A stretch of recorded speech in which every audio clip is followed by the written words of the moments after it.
الحمد لله وكفى وسلام على عباده الذين اصطفى أما بعد فأعوذ بالله من الشيطان الرجيم بسم الله الرحمن الرحيم واعتصموا بحبل الله جميعا ولا تفرقوا وقال النبي صلى الله تعالى عليه وسلم لا تقاطعوا ولا تدابروا ولا تباغضوا ولا تحاسدوا وكونوا عباد الله إخوانا صدق الله العظيم وصدق رسوله النبي الكريم ونحن على ذلك لمن الشاهدين والشاكرين والحمد لله رب العالمين.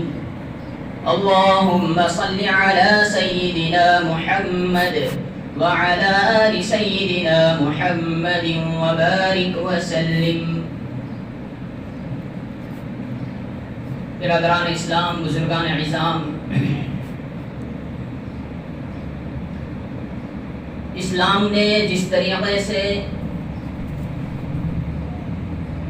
انفرادی معاشرت سے متعلق، انفرادی زندگی گزارنے سے متعلق بہترین طریقے اور اصول اور آداب بیان فرمائے ہیں، اسی طریقے سے اجتماعی معاشرت، اجتماعی زندگی گزارنے کے بھی بہترین اصول، آداب اور احکام بتلائے ہیں، سکھلائے ہیں. اجتماعی معاشرت سے متعلق، اجتماعی زندگی گزارنے سے متعلق ایک بہترین اور قیمتی اور ضروری اصول اور حکم اسلام نے یہ تعلیم فرمایا ہے کہ تمام مسلمان آپس میں اتحاد اور اتفاق سے رہیں. اسی حکم سے متعلق آیت قرآنی اور حدیث نبوی آپ کی خدمت میں پیش کی. اسی کا سہارا لیتے ہوئے مختصر وقت میں کچھ کہہ دو. اللہ پاک ہم سب کو سمجھنے کی، سمجھانے کی اور اس پر عمل کرنے کی توفیق عطا فرمائیں. برادران ملت، اس دور میں امت محمدیہ جس ذلتی، خواری اور پستی کا شکار ہے، جس نکبت اور فلاکت کا شکار ہے، اس حد تک شکار ہے کہ اس کو بیان کرنا بھی ضروری نہیں ہے، ہم سب جانتے ہی ہیں. یہ امت محمدیہ کی اور ہماری حالت کیوں ہوئی؟ اس پستی، ذلتی اور خواری کی حالت کیوں ہوئی؟ اس کی سب سے بڑی وجہ اور اس سوال کا صحیح جواب یہ ہے کہ ہمارا احکام الہی کو ترک کر دینا ہے. اللہ کے احکامات کو، نبوی تعلیمات کو پسے پشت ڈال دینا، اس سے منہ پھیر لینا، اعراض کر لینا، اپنی زندگی میں نہ گزارنا، یہ سب سے بڑی وجہ ہے آج امت محمدیہ کی ذلت و خواری کی، پستی کا شکار ہونے کی. انہی احکامات میں ایک حکم یہ ہے کہ مسلمان آپس میں اتحاد اور اتفاق سے زندگی گزارے. جو آیت کریمہ تلاوت کی، اللہ رب العزت ارشاد فرماتے ہیں وَاعْتَصِمُوا بِحَبْلِ اللَّهِ جَمِيعًا وَلَا تَفَرَّقُوا. اللہ کی رسی کو مضبوطی سے تھام لو، اللہ کے دین کو مضبوطی سے تھام لو اور آپس میں پھوٹ اختیار نہ کرو. حدیث پاک میں ارشاد فرمایا جناب نبی کریم صلی اللہ علیہ وسلم نے لا تقاطعوا، آپس میں قطع تعلق نہ اختیار کرو، تعلقات کو ختم نہ کرو. ولا تدابروا، آپس میں ایک دوسرے کے پیچھے مت پڑو.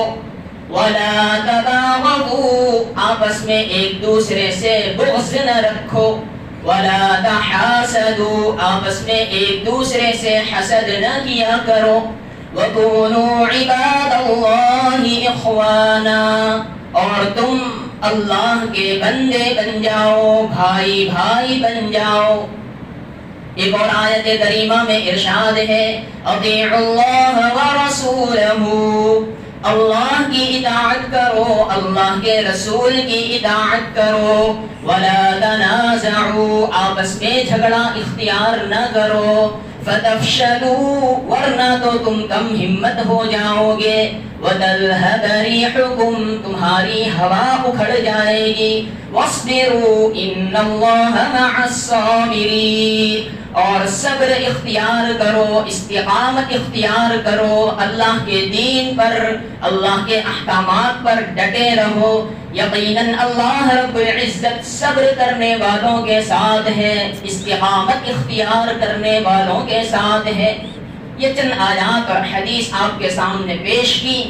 اس سے اندازہ ہوتا ہے کہ اسلام نے اجتماعی زندگی سے متعلق اس اصول کو، یعنی باہمی اتفاق اور اتحاد کو کس قدر سمجھایا ہے، اس پر ترغیب دی ہے، تلقین کی ہے. لیکن اس سب کے باوجود ہم نے اب تک نہ تو اتحاد اور اتفاق کا صحیح مفہوم سمجھا ہے، نہ اتحاد و اتفاق کو اپنی زندگی میں لانے کی ہم نے کوشش کی ہے. بلکہ ہم نے صرف کیا یہ ہے، معذرت کے ساتھ، کہ اپنی زبانوں میں بس ایک ہو جاؤ، اتحاد کر لو، متفق ہو جاؤ، ایکتا قائم کر لو، بس زبانی جمع خرچ انڈیلا ہے، لوگوں کے سامنے بیان کیا ہے، بس تقریروں میں ہم نے بیان کیا ہے، لیکن ہماری عملی زندگی اس سے ناآشنا ہے. اب تک ہم نے اتحاد کا صحیح مفہوم بھی نہیں سمجھا. ایک موقع پر جب بچپنا ہوا کرتا تھا، ایک موقع پر دعوت میں کئی لوگ جمع تھے. بات سے بات نکلی تو ایک صاحب کہنے لگے کہ پہلے ایک بنو پھر نیک بنو، پہلے ایک ہو جاؤ پھر نیک بن جاؤ. کتنی اچھی بات ہے، بظاہر بہت اچھی معلوم ہوتی ہے، اس لیے کہ اس میں کہا گیا ہے کہ پہلے ایک ہو جاؤ بعد میں نیک بن جاؤ. بہت اچھی معلوم ہوتی ہے، لیکن یہ بہت اچھی نہیں ہے، اچھی بھی نہیں ہے، کیونکہ یہ تو گویا نیک بننے سے اپنے آپ کو بچانے کی ایک چھٹک باری ہے، ایک گویا چور دروازہ ہے. یہ ایسا دل میں خیال کیوں آیا، زبان پہ یہ الفاظ کیوں آتے ہیں؟ اس کی ایک وجہ یہی ہے کہ ہمارا برا معاشرہ اس پر اثر انداز ہے. دوسری وجہ یہ ہے کہ دین کی تعلیمات سے ہماری جہالت ہے. یا تیسرا یہ کہہ لیں کہ سب کچھ سمجھ بوجھنے کے باوجود نفس کا دھوکہ ہے یا شیطانی خیالات ہیں، جس کی وجہ سے ہمارے دل و دماغ میں یہ یقین اور یہ خیال پیدا ہوا ہے، بیٹھا ہوا ہے کہ پہلے ایک بن جاؤ بعد میں نیک بن جاؤ. حالانکہ یہ پہلے اور بعد کی بات، اس کا کوئی وجود ہی نہیں ہونا چاہیے. کیوں؟ اس لیے کہ نیک بننا بھی ساتھ ساتھ ہونا چاہیے اور ایک ہونا بھی ساتھ ساتھ ہونا چاہیے. مختصر سی 60-70 سال کی زندگی میں اگر پہلے اور بعد میں کریں گے تو ایک ہوتے ہوتے ہوتے زمانہ گزر جائے گا، قبر میں اتر جائیں گے، ایک نہیں ہو پائیں گے تو پھر نیک بھی نہیں بن پائیں گے. اس لیے یہ جملہ تو بہت اچھا معلوم ہوتا ہے، لیکن اس میں کوئی بھلائی نہیں ہے. ہونا اور کہنا تو یہ چاہیے کہ ایک بھی بن جاؤ اور نیک بھی بن جاؤ، یا کم سے کم یہ کہہ لیں کہ نیک بن جاؤ تو ایک بن جاؤ گے.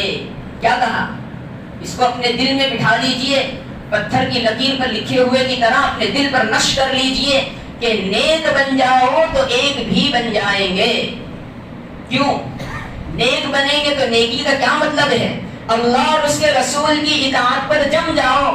پھر جو بندہ اللہ اور اس کے رسول کی اطاعت پر جم جائے گا تو وہ سب کے سب تمہارے ساتھ متفق ہوتے چلے جائیں گے. مثال کے طور پر ایک اسکول کے اندر 100 طالب علم ہے، ہر ایک کا مزاج الگ الگ ہوتا ہے. کوئی یہ سوچتا ہے کہ میں صبح سویرے اسکول چلا جاؤں، 1 بجے فارغ ہو کر چلا آؤں. کوئی سوچتا ہے صبح میں آرام کر لوں، 10 بجے اسکول جاؤں، 5 بجے تک بیٹھوں. کوئی اور سوچتا ہے، کوئی سمجھتا ہے کہ دوپہر کی چھٹی 3 بجے ہونا چاہیے، کوئی سمجھتا ہے 1 بجے ہونا چاہیے. بہرحال سب طلباء کے، اسٹوڈنٹس کے، ودیارتھی کے، طالب علموں کے مزاج الگ الگ ہوتے ہیں. کوئی اپنے من کی جو چاہت آتی وہی سوچتا ہے. لیکن اسکول میں ایک قانون بیان کر دیا جاتا ہے کہ یہ ہمارا شیڈیول ہے، یہ ٹائم ٹیبل ہے، فلاں بجے آنا ہے، فلاں بجے جانا ہے، یہ چھٹی کا ٹائم ہے، یہ پیریڈ اور یہ گھنٹے ہیں، اس طرح تعلیم، اس گھنٹے میں یہ وشے، اس گھنٹے میں یہ وشے. تو ایک ضابطہ، ایک قانون ہے، اس کو بیان کر دیا. اب جو بھی طالب علم ایڈمیشن لینا چاہے گا تو وہ اس کو فالو کرے گا، اس کو سمجھے گا، اس پر عمل کرنے کی سگنیچر کرے گا کہ ہاں میں اس سے متفق ہوں. تو جو بھی طالب علم، جو بھی ودیارتھی اور اسٹوڈنٹس چاہے جیسا بھی سوچ رکھتا ہو، جیسی چاہے اپنی اسکول کی زندگی گزارنا چاہتا ہو، وہ اس قانون اور ضابطے کے مطابق اپنے آپ کو ڈھال لے گا. اور نتیجہ کیا ہوگا کہ سب کے سب بچے ایک ہی وقت میں آئیں گے، ایک ہی وقت میں جائیں گے. تو یہ کیا ہوا، پہلے نیک بنے، یعنی پہلے اسکول کے قانون کی فرما برداری اختیار کی. اس کے نتیجے میں یہ ہوا کہ سب کے سب ایک ہو گئے. اب کوئی اپنی من مرضی سے آ جا نہیں سکتا. جو آئے گا جائے گا اپنی من مرضی سے، تو وہ قانون کے خلاف کرنے والا شمار ہوگا. لوگ اسی کو ٹوکیں گے جو وقت پر آتا اس کو نہیں ٹوکیں گے. بہرحال یہ بات سمجھ لیجئے کہ نیک بن جاؤ گے تو ایک ہو جاؤ گے. یہ دوسرا جو نظریہ ہے، اصل میں ہمارے اعمال تو ہم سب جانتے ہیں کہ نماز چھوڑنا برا ہے، جھوٹ بولنا برا ہے، گالی دینا برا ہے، یہ برا ہے، یہ برا ہے. لیکن ہم نے اپنے دماغوں میں جو فاسد خیالات بٹھائے ہوئے ہیں، اس کے بارے میں ہمیں تمیز ہی نہیں ہے کیا حق ہے کیا باطل ہے. اس پر بھی روشنی ڈالنے کی ضرورت ہے تاکہ ہمارے عقائد اسلام کے مزاج کے مطابق بنے، ہمارے عقائد اور خیالات دنیا والوں کے مزاج کے مطابق نہ بنے. اس مختصر وقت میں ایک ہی بات یاد رکھیے آج کی، کہ ہمیں قرآن اور حدیث نے اتحاد اور اتفاق پر بھرپور تلقین کی ہے، ترغیب دی ہے. اس کی تعریف فرمائی ہے ایکتا اور اتحاد کی، اور ساتھ ساتھ ایکتا اور اتحاد کا مفہوم جو ہمارے دل و دماغ میں بیٹھا ہوا ہے، جو زبان سے کبھی نکل جاتا ہے کہ پہلے ایک بنو بعد میں نیک بنو، یہ بالکل غلط ہے. کہنا کیا چاہیے کہ نیک بن جاؤ، ایک ہو جاؤ گے. اللہ رب العزت ہمیں ان باتوں کو سمجھنے کی توفیق عطا فرمائے، عمل کرنے کی توفیق عطا فرمائے. اس موضوع پر اور بھی کئی باتیں ہیں جو آپ انشاءاللہ وقتاً فوقتاً سنتے رہیں گے. اللہ پاک ہم سب کو صحیح کہنے کی، سمجھنے کی، عمل کرنے کی توفیق عطا فرمائے. آمین. وآخر دعوانا ان الحمد للہ رب العالمین.